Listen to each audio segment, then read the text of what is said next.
Ladies and gentlemen, welcome back to a new Rise crossover video. Today we are going to do a updated Ultimate Beginner's Guide video for everyone that's been starting off lately in the game and wants some updated information from the first guide that we have made on a Rise crossover. So without any further ado, let's go straight into the things that have changed since last time. So the first area has all stayed the same. A rising character progression has stayed the same. However, with the addition of new islands, you can now go even further. The point still stands from my old video that you want to focus on grinding like your end soldiers up to the SS level if you can. Skip Grass Village, go to Brim Island, make sure you farm high ranked light admirals, even try to get them to SS. Remember, making an SS unit, you can do this at the shadow upgrader over here once you got a rank of every single character. And with this, you could try and either with your high ranked light admirals, which I'm assuming you're gonna have at SS rank, try and do some Beru raids, which are now only gonna start at the 15-minute mark at a hourly rate, which means every hour at the 15-minute mark, this raid will spawn where you can get a SS Beru. This will be a big damage increase for you in the game, and maybe you're even gonna get lucky and get a G rank Beru. I would really advise you, if you do have a friend around, if he's like carrying you throughout the game, you can let you do enough damage to the Beru to make you able to try and arise him. I'm pretty sure the rate is still around like doing 10% of its damage to be able to get credits for the boss, which should be around 30 trillion damage. And that's everything we have to like say about shadows, because it's not gonna matter too much after this point, and we'll get into that later. But first of all, I want to make sure at this point in the game, you're focusing on upgrading your overall stats. And you can do that now in the game by increasing your player rank. And how can you do that? Well, as you can see, this beautiful big tower on the left side on the solo leveling island, you can head into this beautiful building, head up the elevator, and you want to make sure once you're in the guild hall, which is what this area is called, you're going to head to the right side over here and make sure you're able to get yourself up to a high level player rank. Now, there's going to be some stats displayed here about the dungeon you're about to run to increase your player rank, and you want to get this as high as you can because it's going to increase your overall damage by 5% each rank. Now, if you want a comparison and you have some units in your team, I'm just going to do this on a low level unit, assuming you have one. I'm just gonna do this on a, like, one of the earlier characters you can get. Like, some do on max rank for me at N+, he's already doing 4.31 trillion damage, like, each hit. Now, you can type this in yourself in your own index and see the big difference that a player rank will add on getting shadow damage in, but also your weapon damage. Now, rank tests are just normal dungeon runs. You just have to go through 21 floors, I'm pretty sure, or 21 rooms, the 21 room being the boss, kill the boss, and you should increase your player rank. Get this as high as you can because it will be the most important damage like buff you can get in the game. And once you've done that and you're stuck maybe on a certain rank, we're gonna start on moving to the next thing you should be focusing on to increase your damage even more. So let's go there. All right, I'm still on Solo Leveling Island, but we are gonna head over to this beautiful big buff man icon over here, which is the JoJo Island. I'm assuming at this point in the game, you should still have gotten quite some cash built up from all the brute farming you have been doing on other islands, which is going to be very important into transitioning yourself into a weapon build. And weapons at this point in the game have become very strong because with the addition of this island, the scythe has basically broken the entire game with giving you a lot of damage for like buying weapons. And as you can see, once you've gotten around 1.33 QA cash, you can buy the Reaper Scythe, which is going to add 8 trillion damage to your arsenal. And that's going to be very important because you're going to have to focus on getting some of these Reaper Scythe quite a lot. Maybe get it up to at least like rank C or B. Important thing here is that you get this Reaper Scythe, and honestly, I would not grind it too much in this area because with the addition of even the Dragon Ball Z Island in the latest update, getting cash is quite easy now. For every kill on the brute there, you get like 1.3 QA cash basically. So you get a Reaper Scythe every single hit. But besides the point, this is the point that I'm trying to make. You want to focus on getting weapons. Once you're at the area where you cannot progress any further in player ranks, once you've gotten maybe some SS Berus in your team, by doing enough damage, maybe by having a friend help you out without them like one-shotting the boss, because that's been a issue at this point in the game where everyone is one-shotting the Beru, so no one has a chance to get him. But try to see if you can find an empty server where you're able to grind a SS Beru with your friend, and maybe even have a private server, honestly, to get some better coordination in. But if that is still an issue for you, it's not gonna sound fun, but I would really advise you to go to the AFK rewards and check if you are like for a few hours in the AFK rewards section. If you can get a G Barrow from the AFK rewards, it's gonna be a big addition to your team. But besides the point, weapons are still gonna be your main focus in the game, even after leaving this island. Once you got some Reaper Scythe, merged them together, maybe even enchanted it with a high level enchantment like sharpness, and with that in your arsenal, you're already going to move over to the other island, which will be the Dragon Ball Z Island, or Dragon Island in this case. And don't forget that once you've gotten that weapon, make sure you try and go up your player rank again, because maybe you're going to get even further with your player rank with the new addition of the Scythe in your arsenal. Please make sure to check that always first before you head over to the next check we are doing. Here we are on Dragon Ball Z Island, and the thing you want to be mainly doing here is you could try and with your Reaper Scythe that you probably have upgraded quite a bit, you could try and kill some of these smaller turtle units, but I would honestly advise you to maybe team up with a few people in a server and try and take down this turtle brute unit together. He's gonna give you at least 1.33 QA cash if you do have the double cash game pass. This priority for game passes has changed around quite a bit, and from this point onwards I would really advise you to focus not even on getting an extra equip anymore, but focus on getting double cash, focus on getting auto attack, and focus on getting instant destroy. These 3 passes, and I'll get into 2x drop chance later, because it might be important for getting an even stronger weapon, which can only be gotten from dungeons. 2x cash, auto attack, and instant destroy will really help you out right now from this point onwards in the updates. And once we go look into the weapon shop over here, you will see exactly why, because there is an epic weapon that you can buy on Dragon Ball Z Island with all the cash you're going to be grinding from this specific island, which is the Twin Draconic Axis, which is going to add 311 trillion damage to your arsenal, which is going to be insanely strong. We really helped some people out by telling them to do this during the live streams we are doing on weekends, and they've really like advanced their own player rank a lot. Now, farming this amount of cash, of course, might be hard.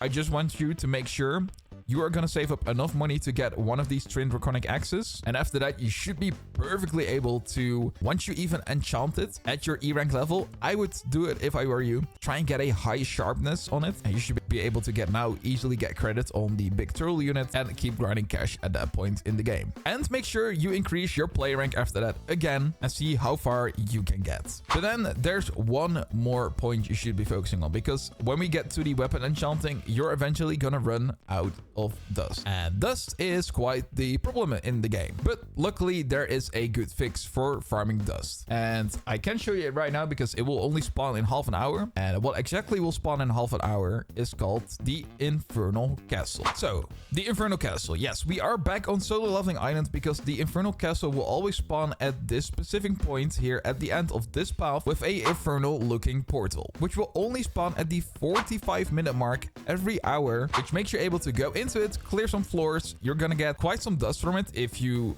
for example, have the 2x drop chance or a sword or weapon with the looting enchant or loot aspect enchant on top of it. And one more thing that can help with this, by the way, is the drops potion that you can also buy here from the shop. In Infernal Castle, you're able to go through a lot of floors, and you're also able to, every character in that area, to arise them. If you're having issues with getting a good shadows, the Infernal Castle could be a very good progression way of you getting better shadows in the game. I'm pretty sure the minimal ranks that you're gonna get from the Infernal Castle at the beginning is like A ranks, and if you are still at D, C rank units, these A ranks from this area are gonna give you a massive boost in damage. So very important you go through this Infernal Castle, see how far you can get in the rooms, and see how many rise units you can get, which are gonna increase, of course, your overall damage. But your main focus is also to collect a lot of dust, because the enchanting mechanism for your weapons are gonna be very important for the specific meta that we're currently in. Now, once you're out of the Infernal Castle, see how much dust you've collected, see if you want to enchant your weapon, or you can go back to farming more cash to increase your weapon rank, because you're going to buy more of the same weapon and you want to merge it together to get a higher rank. But if you're not really into farming that much cash and you do have a decent Twin Draconic Axe, so let's say you're at the same point as I was, you got like really lucky maybe at some point and got a C rank Draconic Axe, merged together with sharpness 8. There's one more thing that's gonna rest on your shoulders, and that's gonna be the specific dungeon on Dragon Island at this point in the game. Now, we're talking here about like end game damage wise, and you can either follow the Mori dungeons if you want to, or follow the Dragon Island dungeons, because the Mori dungeons are gonna drop these twin runic blades at a standard C rank. Now, the twin runic blades at a standard drop at a C rank, by the way, which you can only get from the boss in the dungeon, has a base damage, I'm pretty sure, of around 230 trillion, which is for an N plus rank. So I'm assuming it's like around like the 100 something trillion mark if you don't have like a high player rank. But these legendary weapons will always be the best weapon in the game. The Leviathan blade that's with the new Dragon Ball Z islands, which you can get from a dungeon drop, is insane. If you can get even one of these weapon drops, if you're still really like new to the game, and you still could get credit on the boss with, of course, if you gotten some, for example, some like even one axe with like a high enchantment on it, your damage is gonna increase by an insane amount, because the base damage with just my N plus rank is already 9.32 QA, and like I said, a C rank is the default drop in these dungeons. Now, if you see the notification pop up here on top of the chat saying a dungeon has spawned in Mori or Dragon Island, you want to make sure you find people in, for example, the Arise Crossover Discord server that can help you out together, where I hope everyone can get credit for hitting the boss and hopefully getting your first legendary weapon from that area. So I would really advise you to only do this if you are at a decent rank of the weapon that you have bought in the game with a decent enchantment. And with a decent enchantment, I really mean like a high sharpness enchantment on one of your axes. And after that point, you want to make sure you get some parties going for clearing these dragon dungeons. And at that point, I would really advise you to have the 2x drops game pass and a drops potion active right when you're about to get to the boss, because this is going to increase your drop chance for items, and the drops chance game pass already gives you an increased drop chance of getting items, and this counts for the weapon that you can get from the boss in the dungeon. So that's why it's very like important you focus on doing this, because it's all pointing towards this weapon meta that we currently have in Arise crossover. So what does it now look like, what you need to do?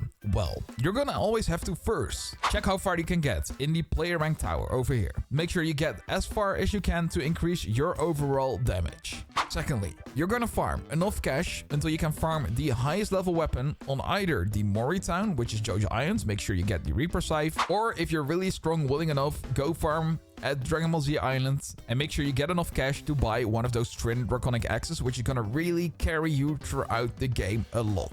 After that point, you're gonna increase your play rank again, see how far you can get, and when it hits the 45-minute mark on the hour, you're gonna go over here at Solo Leveling Island, go into this Infernal Castle, and make sure, if you don't have strong shadows still yet, you arise literally every shadow that you can in the area, and also make sure you destroy some of the units that are there if you're only there for farming dust, because that dust is what you're gonna need to enchant your really strongest weapon in the game. And as you can see, for this legendary weapon at this B rank, I already require 46 legendary powder dust, so it's really important you also focus on getting enough dust. And remember, dust can only be gotten from destroying units. And lastly, you might have already seen this thing above my head saying Arise Eyes, and that's because there's also a guild system in the game. So if you don't know yet, the guild system was a new addition they added into the game, which actually does help out your damage a lot as well once you are in one, because as you can see from this guild upgrades menu, is if you're in a guild, the leaders and bankers, and I think also officers, can upgrade these shadow boost upgrades, which increase your shadow's damage, but it can also give you extra shadow slots, which means you can get, well, of course, we don't know what's after this third upgrade, but you can get another shadow slot. Up to basically 3 so far. We don't know if there's another one after this, but if there is, you can keep increasing this amount by being in a guild, which is also focusing on upgrading this for you. So very important you try and get into a guild. Now there is a lot of guild recruitment posts on the official community server for Arise crossover.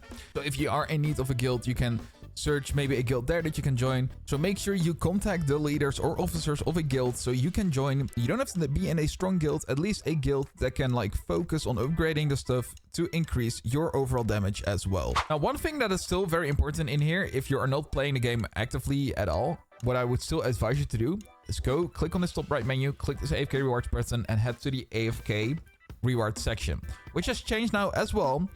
but it's gonna give you a chance of getting a G-Rank Baru, like I said, or a really nice Drake mount, which is actually the really fastest ground mount currently in the game. So that's a little extra that you should probably honestly do if you're not really into like farming even more money cash, or are just tired of doing a bit in the game and want to just sit there and still get passive rewards by that point. Now, auto rejoin should be on, so you should be fine. It should not like automatically kick you from the game, so make sure you do this. And that was everything that is new since the latest beginner's guide video that I've made on the channel for Rise Crossover. Now, if you're also interested in what basically the best cash farming guide is and gems farming guide, we have a video on that up on the channel, which is the ultimate guide for farming cash and gems, which was for the Jojo Island update, but still counts the same way for Dragon Ball Z Island. So I would highly advise you to watch that if you're also interested in what the best way for that is. Now, if you guys still have some leftover questions and you still are not sure what to do, feel free to either drop a comment under the video. I will try my best to answer all of you, or you can also join the community server that we have for our channel, where I am also always answering questions to the best of my ability, or some of my members of the community will also, of course, help and answer some of the questions when I'm not there, because I want to make sure you have the best time in a Rise crossover, and with that, a really enjoyable experience. You can always come by during the weekends where we do streams on the update days for a Rise crossover. So if you're interested in that, I will be happy to see you there. And otherwise, that's it from my side. So if you liked this updated ultimate guide video for a Rise crossover, then make sure to leave a like, subscribe, and I will see you in a next new Roblox video or live stream. Have a fantastic weapon grinding journey.